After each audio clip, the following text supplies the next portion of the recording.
அதே சமயத்துல அவங்க தானே நிறைய வேலை வாய்ப்புகளும் கொடுத்திருக்காங்க. நம்ம நாடு முன்னேறுது அப்படின்றாங்க. எங்க பார்த்தாலும் தனியார் கம்பெனிகள் தான் ஒரு டோல்கேட் எடுத்துக்கோங்க, அவங்க தான் கட்டி இருக்காங்க. நம்ம அரசுனால சரியா சாலை போட முடியலன்றாங்க. அதுவே நீங்க பாருங்க எப்படி புரிஞ்சுக்கிட்டு பேசுறீங்கன்னு. ஒரு தன் நாட்டு குடிமக்களுக்கு நடந்து செல்ல பயணிக்க பாதையோட சரியா செய்து கொடுக்க முடியாத நாடு எப்படி நல்ல பாதையில பயணிக்கும்? நான் அடிமை இந்தியாவில் கூட இப்படி 50 கிலோமீட்டருக்கு 50 ரூபா கப்பங்கட்டி கடந்து போகலையே. நான் சுதந்திர இந்தியாவில் 50 கிலோமீட்டருக்கு 50 ரூபா என்னை கப்பங்கட்டி கடந்து போக சொன்னீங்கன்னா நான் அடிமை தேசத்தில் வாழ்றேன்னா விடுதலை பெற்ற நாட்டில் வாழ்றேன்னாங்கிற கேள்வி எழுது இல்லையா? நீங்க அன்னைக்கு நாங்க பயணிக்கும் போது திருட்டு பைய முகத்தை மறைச்சிக்கிட்டு கத்தியை காட்டி சட்டப்பையில வச்சிருக்க எடு அப்படின்னா, நீ இன்னைக்கு கட்டையை குறுக்க போட்டு சட்டப்பையில வச்சிருக்க எடுங்கிற. நான் ஒரு வாகனம் வச்சிருக்கேன், மயில் 3 லட்சம் ரூபாய் சாலை வரி கட்டிக்கேன், ரோடு டாக்ஸ் சாலை வரி கட்டிருக்கேன். நான் எந்த சாலையில ஓட்ட கட்டினேன்? அப்புறம் எதுக்கு நீங்க 50 கிலோமீட்டருக்கு 50 ரூபாய் வாங்குறீங்க? ஏன் நீங்க இது யாரு சாலையை போட்டது?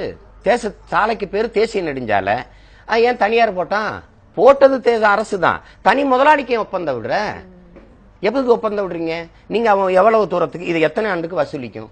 ஒரு வெளிப்படையான அறிக்கை இருக்கா? எத்தனை ஆயிரம் கோடிக்கு, எத்தனை லட்சம், எத்தனை ஆயிரம் கோடிக்கு போட்டீங்க? எவ்வளவு கடன் இருக்கு? இது எத்தனை ஆண்டுகளை கட்டி முடிக்கப்படும்? ஏதாவது ஒரு வெளிப்படையான அறிக்கை இருக்கா? ஒண்ணுமே இல்லையே. அந்த ஒப்பந்தம் எடுத்த முதலாளி அவர் விருப்பத்துக்கு ஏற்ப விலையை ஏத்திக்கிறார், கொட்டிக்கிறாருன்னா நீங்க நினைச்சு பாருங்க, ஏன் நீங்க விலைவாசி ஒன்னால குறைக்க முடியல? தனியார் முதலாளியே அந்த எரிபொருள், பெட்ரோல் செலவு, டீசல் செலவு, அந்த எரிபொருள் தனியார் முதலாளியே அந்த எரிபொருளுக்கான விலையை தீர்மானித்துக் கொள்ளலாம்ங்கிற உன்னுடைய பொருளாதார கொள்கை, அது பிள்ளை.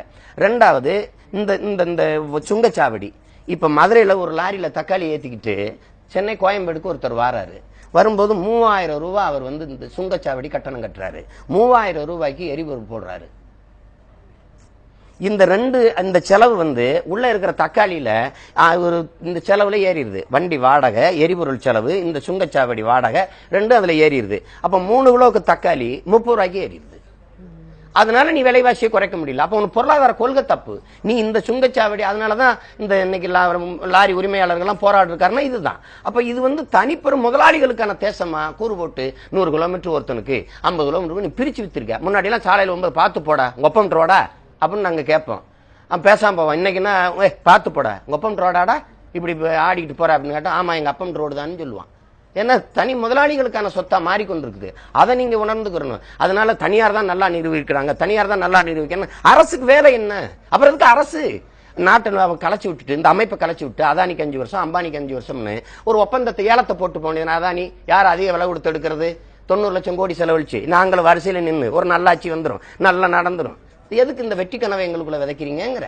அப்ப நீங்க ஒரு ஏலத்தை போட்டு போங்க, காசு இருக்கிற